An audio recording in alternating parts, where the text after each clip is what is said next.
श्री स्वामी समर्थ. उद्या मार्गशीर्ष महिन्यातला पहिला गुरुवार म्हटलं तर लक्ष्मी मातेचा पूजेचा घरातील पहिला दिवस. कारण मार्गशीर्ष महिना म्हटलं तर गुरुवारच्या पूजेला विशेष असं महत्त्व असतं. पद्मपुराणानुसार माता लक्ष्मीने असे सांगितले की जो कोणी मार्गशीर्ष महिन्यातल्या गुरुवारची पूजा आपल्या घरामध्ये करतो त्याच्या घरामध्ये मी अखंड वास करते आणि घरामध्ये सदैव मी टिकून राहते. पण गुरुवार जो दिवस आहे तो म्हणजे माता लक्ष्मीला आणि श्री विष्णूंना पूजेसाठी समर्पित आहे. म्हणून तर अनेकाच्या घरामध्ये माता लक्ष्मी आणि श्री विष्णू यांची पूजा केली जाते. पण या पूजेमध्ये जर आपल्याकडून काही चुका झाल्या तर माता लक्ष्मी ही घरामध्ये टिकत नाही, घरातून निघून जात असते. तर पूजेतल्या चुका कोणत्या आहेत आणि पूजेखाली पहिला गुरुवार पूजेखाली कोणती वस्तू ठेवायची आहे, नाहीतर पूजा करूनसुद्धा त्याचं फळ मिळत नसतं आणि माता लक्ष्मी घरात टिकत नसते. तर या संबंधीतील संपूर्ण माहिती तुम्हाला या व्हिडिओच्या माध्यमातून मिळणार आहे. त्यामुळे व्हिडिओला स्किप न करता शेवटपर्यंत पहा. चॅनलवर जर नवीन असाल तर चॅनलला सबस्क्राईब करा. कारण जेव्हा केव्हा मी माझ्या या चॅनलवर नवीन माहितीपूर्ण व्हिडिओ अपलोड करेल त्यावेळेला त्याचं नोटिफिकेशन तुमच्या चॅनलवर तुमच्या मोबाईलवर तुम्हाला अगोदर दिसेल आणि त्याबद्दलची माहिती मिळेल आणि तुम्ही एकही माझा व्हिडिओ मिस करणार नाही. तर असो, मार्गशीर्ष महिन्यातला पहिला गुरुवार जो येणार आहे तो म्हणजे 27 नोव्हेंबर 2025ला. हा जो गुरुवार आहे या गुरुवारची पूजा आणि सेवा करण्यासाठीचा जो वेळ आहे ती म्हणजे दुपारची 1:30 ते 3 हा राहुकाळ सोडून आपल्याला पूजा करायची आहे. आता पूजा ही सकाळी केली तरीही चालते, म्हणजे 12च्या अगोदर किंवा सायंकाळी प्रदोष काळीसुद्धा केली जाते. ती सायंकाळी 4च्या नंतर ते 7 ते 8 वाजेपर्यंत. सायंकाळचा आणि सकाळची वेळ ही शुभ मानली जाते पूजेसाठी आणि या वेळेत पूजा केलेल्या ह्या माता लक्ष्मीपर्यंत पोहोचतात आणि माता लक्ष्मीच्या आशीर्वादाने आपलं घर हे सदैव फुलत राहतं. पण राहुकाळ जो असतो या राहुकाळात कुठलंही शुभ काम करायचं नसतं. तर गुरुवारच्या दिवशी राहुकाळ हा दुपारी 1:30 ते 3 दुपारी येत असल्याकारणाने ही वेळ सोडून माता लक्ष्मीची पूजा, श्री विष्णूंची पूजा घरामध्ये करायची आहे. तर पूजा करताना अनेक वस्तू ह्या आपल्याला लागत असतात. अनेक वस्तू आपण पूजा मांडून पूजा करतो आणि पूजा मांडण्यासाठी खूप वेळ लागतो. पण पूजा जर काढायची म्हटलं तर आपण 5 मिनिटामध्ये ती पूजा सगळी काढून ठेवू शकतो. पण मांडताना मात्र आपण व्यवस्थितच ती पूजा मांडत असतो. कारण पूजेची मांडणी जेवढी व्यवस्थित आणि योग्य प्रकारे आणि शास्त्रोक्त पद्धतीत जर असेल तर पूजेचं संपूर्ण फळ हे मिळत असतं. आता बऱ्याच महिलांना हाही प्रश्न पडलेला असेल की पूजा ही कशीही जरी केली तरी ती देवापर्यंत पोहोचते. पोहोचते ना, कशीही पूजा जरी तुम्ही केली ना तरीही ती देवापर्यंत जाते. देव त्याचा आशीर्वाद पण देतात. पण काही वेळापुरताच ती पूजेचा आशीर्वाद आपल्याला मिळतात आणि तेवढ्यापुरतीच आपली कामे पूर्ण होतात.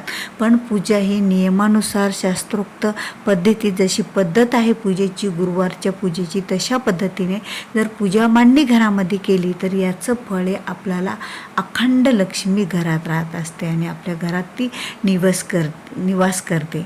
म्हणून तर एकही पूजेमध्ये चूक न करता आपल्याला जी वस्तू एक पूजेखाली ठेवायची असते आणि नंतरच पूजेची मांडणी करायची असते ती वस्तू कोणती आहे. तर बघा, पूजा करताना तर आता बरेच जण चौरंग किंवा पाटावर पूजा करतात आणि पूजा करताना त्या चौरंगावर किंवा पाटावर लाल वस्त्र अंथरतात. तर आपल्याला ही एक वस्तू त्या अंथरुणाखाली म्हणजे त्या पूजेच्या वस्त्राखाली टाकायची आहे. तर ती वस्तू कोणती आहे बघा. पूजेमध्ये तुम्ही लाल वस्त्र निवडा किंवा पिवळं वस्त्र निवडा किंवा हिरवं वस्त्र निवडा.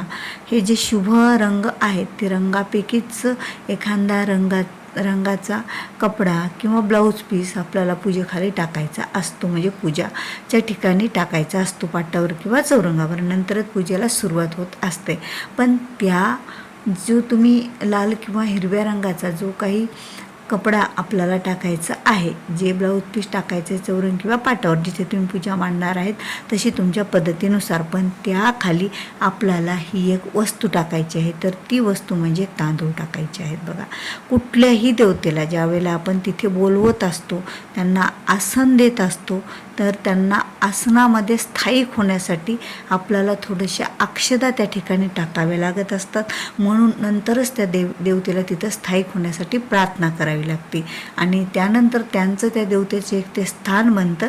आपण त्यांना त्या अक्षय काळ टिकून राहणाऱ्या स्थान म्हणजे तांदळाद्वारे आपण त्यांना विनंती केली आणि त्यांना त्यांचं स्थान मिळवून दिलं. तर अशा प्रकारे आपल्याला माता लक्ष्मीला आणि श्री विष्णूंना जर आपल्या घरात अखंड ठेवायचं असेल तर त्या पूजेखाली, त्या पूजेच्या वस्त्राखाली तुम्हाला अगोदर तांदूळ टाकायचे पाटा किंवा चौरंगावर, नंतर त्यावर तो कपडा वस्त्र अंथरायचं आणि त्यानंतर पूजा मांडायला सुरुवात करायची आणि नंतर पूजा मांडायची आणि पूजा करायची.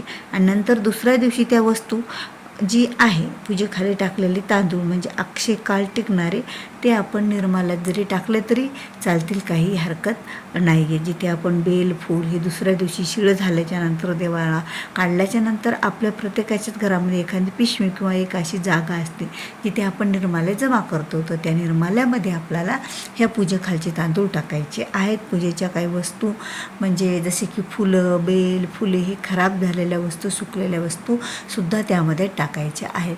पण पूजेखाली आवर्जून ही वस्तू ठेवा.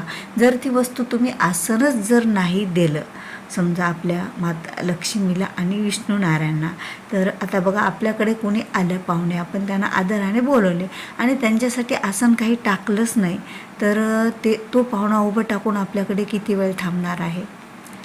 किती वेळ थांबू शकतो? तो लगेच जायला निघतो. त्याचप्रमाणे माता लक्ष्मीला अखंड आपल्या घरात टिकवायचं असेल तर माता लक्ष्मीला त्या पूजेखाली एखादं आसन टाका त्या अंथरुणाखाली आणि नंतर पूजा मांडण्याला सुरुवात करा. तरच लक्ष्मी आपल्या घरामध्ये टिकून राहील. नाहीतर कितीही पूजा केली तरी लक्ष्मी घरात काही टिकत नाही आणि त्या पूजेचं संपूर्ण आपल्याला फळ काही मिळत नसतं. तर ही वस्तू फक्त पहिल्या गुरुवारीच नव्हे तर आपण जेवढे गुरुवार आता 2025मध्ये तर 4 गुरुवार पडत आहेत. एक 27 नोव्हेंबरला, एक 4 डिसेंबरला, एक 11 डिसेंबरला आणि एक 18 डिसेंबरला, असे एकूण 4च गुरुवार पडत आहेत. पण 4ही गुरुवारी आपल्याला त्याच प्रकारे पूजेची मांडणी करायची आहे. तर अशी ही पूजा आपल्या घरात केल्याच्या नंतर काही मंत्रस्तोत्रसुद्धा पठण करावे, जसं की महालक्ष्मी अष्टक, श्रीसूक्तमचं पठण, त्यानंतर लक्ष्मी आणि गायत्री मंत्र बरोबर जी धनाची देवता आहे, वैभवाची देवता आहे ती म्हणजे कुबेर देवता. जशी माता लक्ष्मी आणि कुबेर देवता दोन्ही कडून आपण घरामधली संपत्ती वाढवत असतो, म्हणून कुबेर देवतेचा सुद्धा मंत्र घरामध्ये म्हणावा आणि अशा प्रकारे पूजा करावी. ही वस्तू न टाकता जर तुम्ही पूजा करसाल तर तुमच्या घरामध्ये अखंड लक्ष्मी टिकत नसते. तुमच्या पूजेच्या फळापुरते तात्पुरती लक्ष्मी घरात राहील, पण नंतर घरात गरिबी, दरिद्रता सुद्धा यायला सुरुवात होत असते. म्हणून आदरपूर्वक जसा एखाद्या व्यक्ती आपल्या घरामध्ये आल्याच्या नंतर आपण त्यांना बसण्यासाठी आसन दाखवतो, त्याच वेळेला ती व्यक्ती आपल्या घरात टिकून राहते, म्हणजे जास्त वेळ बसत असते. ही तर साक्षात लक्ष्मी आहे. ही तर सदैव तिचा आशीर्वाद आपल्या पाठीशी आणि सदैव जर आपल्या घरात ती आणली तर आपल्या घरात कशाचीच कमीही पडत नसते. विवाह असो, नोकरीबाबतचे संबंधीचे प्रश्न असो किंवा घरात पैसा टिकण्याचे प्रश्न असो, कुठल्याही कार्याला जर बरेच प्रश्न आपल्या या सेवेने सुटतात. कारण ही माता लक्ष्मी आणि श्री विष्णूंची पूजा घरात होते. कारण हा जो महिना आहे तो श्री विष्णूंना अतिशय असा प्रिय आहे आणि जे श्री विष्णूंना प्रिय आहे ते माता लक्ष्मीला प्रिय आहे. कारण माता लक्ष्मीला श्री विष्णू हे प्रिय आहेत. जसं ती जोडीच आपण ज्या वेळेला पूजेला बोलवतो त्यावेळेला त्यांच्या आशीर्वादाने घरातल्या अनेक समस्यांचं निवारण होतं आणि घराची प्रगती होते. घराच्या मुलाची, पतीची, व्यवसायाची आणि संपूर्ण प्रकारे आपल्या घराची प्रगती व्हायला सुरुवात होते आणि होत असते. म्हणून तर मार्गशीर्ष महिन्यातला गुरुवार हा माता लक्ष्मी आणि श्री विष्णूंना समर्पित असल्याकारणाने ही पूजा करण्याला विशेष असं महत्त्व आहे. तर व्हिडिओ आवडला असेल तर व्हिडिओ लाईक करा, शेअर करा, चॅनलवर नवीन असाल तर सबस्क्राईब करा. भेटूया पुन्हा अशाच एका नवीन माहितीपूर्ण व्हिडिओसोबत. तोपर्यंत श्री स्वामी समर्थ. धन्यवाद.